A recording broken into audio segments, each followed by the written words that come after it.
ಸ್ನೇಹಿತರೆ ನಮಸ್ಕಾರ, ಹೇಗಿದ್ದೀರಿ ಸ್ನೇಹಿತರೆ? ಎಲ್ಲರಿಗೂ ಕೂಡ ಸ್ಪೀಡ್ ಆಫ್ ಕ್ರಿಕೆಟ್ಗೆ ಸ್ವಾಗತ ಸುಸ್ವಾಗತ. ಸ್ನೇಹಿತರೆ, ನಾವಿವತ್ತು ಒಂದು ಕ್ಷೇತ್ರಕ್ಕೆ ಕರ್ಕೊಂಡು ಹೋಗ್ತಾ ಇದ್ದೆ. ಆ ಕ್ಷೇತ್ರ ನಿಮಗೆ ಬಹಳಷ್ಟು ಚಿರಪರಿಚಿತವಾಗಿರ್ತದೆ ಅಂತ ಅಂದ್ಕೊಂಡಿದ್ದೆ. ಆದರೆ ಈ ಕ್ಷೇತ್ರದ ಬಗ್ಗೆ ಇನ್ನಷ್ಟು ಮಾಹಿತಿಗಳನ್ನು ನಿಮ್ಮ ಮುಂದೆ ಇಡೋಕ್ಕೆ ಪ್ರಯತ್ನಿಸ್ತಾ ಇದ್ದೀನಿ. ಏಕೆಂದರೆ ನಾವು ದಾವಣಗೆರೆಯಿಂದ ಹರಿಹರ ಮಾರ್ಗವಾಗಿ ರಾಣಿಬೆನ್ನೂರಿನಿಂದ ಹೊಳ ರಸ್ತೆಯಲ್ಲಿ ನಾವು ಈ ಕ್ಷೇತ್ರಕ್ಕೆ ಹೋಗ್ತಾ ಇದ್ವಿ. ಈ ಸುತ್ತಲೂ ಕೂಡ ಗದ್ದೆ ಬಯಲು, ಸುತ್ತಲೂ ಅಡಿಕೆ ತೋಟ ಮತ್ತು ಸುತ್ತಲುವಾದಂಥ ಸುಂದರವಾದಂಥ ರಸ್ತೆ ನಮ್ಮ ಕಣ್ಣ ಮುಂದೆ ಕಾಣುತ್ತೆ. ಹಾಗೆ ಹೋಗಬೇಕಾದ್ರೆ ಕೆಲವೊಂದು ಪುಂಡರು 3 ಜನ ಸೇರಿಕೊಂಡು ಆ ಬೈಕ್ನಲ್ಲಿ ಹೋಗ್ತಾಯಿದ್ರು. ಹಾಗೆ ಈ ಕ್ಷೇತ್ರದ ಬಗ್ಗೆ ನಿಮಗೆ ತಿಳಿಸ್ಬೇಕು ಅಂತ ಹೇಳಿ ನನಗೆ ಮನಸ್ಸಾಯಿತು.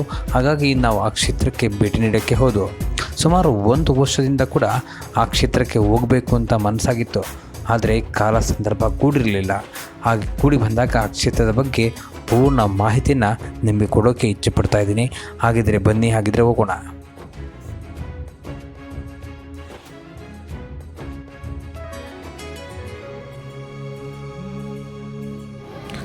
ನಾವು ಇಲ್ಲಿಗೆ ಬಂದ ಮೇಲೆ ನದಿ ಹತ್ತಿರ ಹೋಗಿ ಕೆಲವೊಂದು ವಿಚಾರಗಳನ್ನ ನಿಮಗೆ ತಿಳಿಸ್ತೀನಿ. ಈ ನದಿ ಬಹಳಷ್ಟು ಒಂದು ಪವಿತ್ರವಾದದ್ದೇ ಹೌದು. ನದಿಗಳಲ್ಲಿ ಮಿಂದು ಎತ್ತರೆ ಮನುಷ್ಯನಿಗೆ ಸರ್ವ ಪಾಪ ಕೂಡ ಕಳೀತದೆ ಅಂತ ಕೆಲವು ಉಲ್ಲೇಖವಿದೆ. ಅದೇ ಕೂಡ ಈ ಉಕ್ಕಡಗಾತಿ ಕ್ಷೇತ್ರ. ಈ ಕ್ಷೇತ್ರಕ್ಕೆ ಬಹಳಷ್ಟು ಮಂದಿ ಬರೋದು ಮಾನಸಿಕ ತೊಂದರೆ ಅಥವಾ ದೆವ್ವ, ಆತ್ಮ ಅಥವಾ ಬೇರೆ ಅನೇಕ ಸಮಸ್ಯೆಗಳನ್ನ ಹೊತ್ತು ಈ ಕ್ಷೇತ್ರಕ್ಕೆ ಬರ್ತಾರೆ. ಹಾಗೆ ಇದರಲ್ಲಿ ಹೆಚ್ಚಾಗಿ ಕಂಡುಬರೋದು ದೆವ್ವ ಮತ್ತು ಭೂತಗಳು. ಈ ಭೂತಗಳ ಕಾಟವನ್ನು ತಡೆಯಲಿಕ್ಕಾಗದಂಥ ಮನುಷ್ಯರು ಈ ಕ್ಷೇತ್ರಕ್ಕೆ ಬಂದು ಇಲ್ಲಿ ನಿಂತು ಮತ್ತು ಈ ಸ್ಥಳದಲ್ಲೇ ಉಳಿದುಕೊಂಡು ಆ ಸ್ವಾಮಿಯ ದರ್ಶನವನ್ನು ಮಾಡಿಕೊಂಡು ಕೆಲವರು ಸಮಸ್ಯೆ ಪರಿಹಾರ ಆದಮೇಲೆ ಕೆಲವು ಮನೆಗೆ ತೆರಳೋದುಂಟು.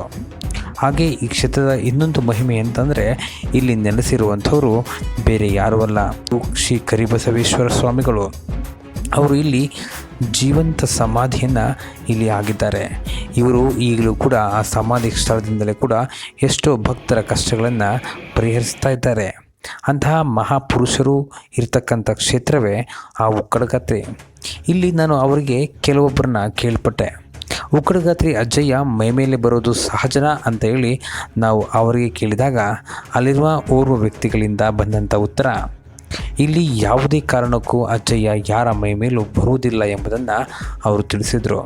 ಹಾಗೆ ಈಗ ಪ್ರತಿಯೊಬ್ಬರೂ ಕೂಡ ಮಾನಸಿಕ ಚಿಂತನೆ ಮತ್ತು ಮಾನಸಿಕವಾಗಿ ಕುಗ್ಗಿ ಹೋಗಿರೋದ್ರಿಂದ ಅವರಿಗೆ ಆ ಭಾವಗಳು ಅನಿಸಿರಬಹುದು. ಆದರೆ ಅಜ್ಜಯ್ಯ ಯಾವುದೇ ಕಾರಣಕ್ಕೂ ಯಾರ ಮೈ ಮೇಲೂ ಕೂಡ ಪ್ರವೇಶ ಮಾಡೋದಿಲ್ಲ. ಹಾಗಿದ್ದರೆ ಇಲ್ಲಿ ಸಾವಿರಾರು ವರ್ಷಗಳಿಂದ ನಾವು ಸ್ವಾಮಿಯ ಪೂಜೆಯನ್ನು ಸಲ್ಲಿಸುತ್ತಿದ್ದೇವೆ. ಹಾಗಾಗಿ ಯಾರ ಮೇಲೂ ಕೂಡ ಅಜ್ಜಯ್ಯ ಬರೋದಿಲ್ಲ ಅಂತೇಳಿ ಆಡಳಿತ ಮಂಡಳಿಯವರಿಗೆ ಕೂಡ ನಮಗೆ ತಿಳಿಸಿದ್ರು. ಹಾಗಾಗಿ ನಾವು ಅದರ ಬಗ್ಗೆ ಹೆಚ್ಚು ಪ್ರಸ್ತಾಪವನ್ನು ಮಾಡುವುದಿಲ್ಲ. ಯಾಕೆ ಅಂದರೆ ಯದ್ಭಾವಂ ತದ್ಭವತಿ ಎಂದ ಹಾಗೆ ಭಗವಂತ ಇಲ್ಲಿ ನೆಲೆಸಿರುವಂತಹ ಕರಿಬಸವೇಶ್ವರ ಸ್ವಾಮಿಗಳು ನಿಜವಾಗಿ ಕೂಡ ಮಹಾಶಿವಯೋಗಿಗಳು ಮತ್ತು ಹಠಯೋಗಿಗಳು ಕೂಡ ಆಗಿರ್ತಾರೆ. ಹಾಗಾಗಿ ಮಹಾಸ್ವಾಮಿಗಳ ಸೇವೆಯಲ್ಲಿ ತಲ್ಲೀನರಾದಂಥ ಭಕ್ತರು ತುಕ್ಕಪ್ಪಜ್ಜ ಹಾಗೂ ನಾಗಪ್ಪಜ್ಜ ಎಂಬುವರು ಸ್ವಾಮಿಯ ಸೇವೆಯನ್ನು ಮಾಡಿಕೊಂಡು ಸ್ವಾಮಿಯ ಜೊತೆಯಲ್ಲೇ ಇರ್ತಾರೆ. ಅವರ ಬಗ್ಗೆ ಅವರಿಂದಲೇ ಕೆಲವು ಸಣ್ಣ ಮಾಹಿತಿಯನ್ನು ಅವರಿಂದಲೇ ನಾವು ತಿಳಿಸುತ್ತೇವೆ. ಇದ್ರ ಬಗ್ಗೆ ಸ್ವಾಮಿಗಳ ಬಗ್ಗೆ ಹೇಳಿ. ಹೌದಾ? ಕೇಳು, ನೀವು ಮಾತಾಡಿ.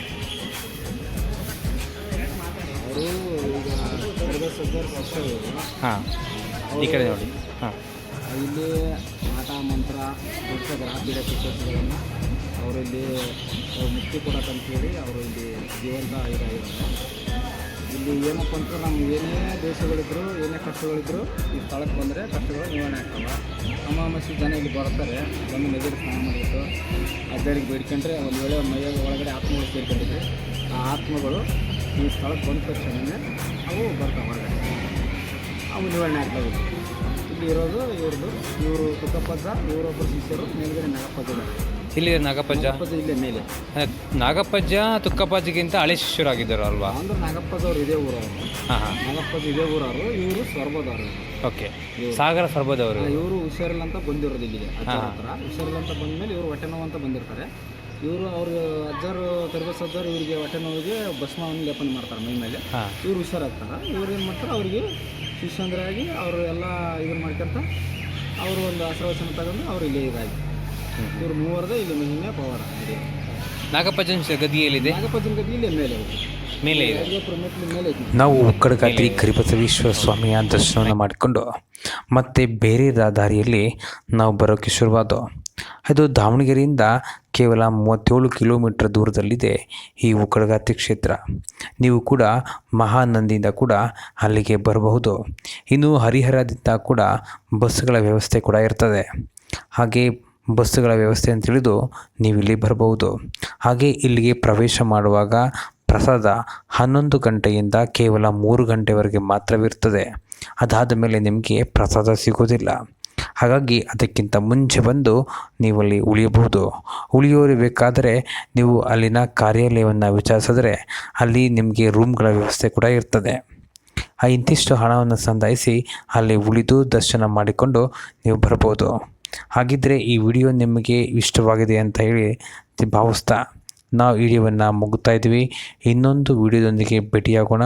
ಅಲ್ಲಿವರೆಗೂ ಎಲ್ಲರಿಗೂ ಶುಭವಾಗಲಿ ಅಂತ ಹೇಳ್ತಾ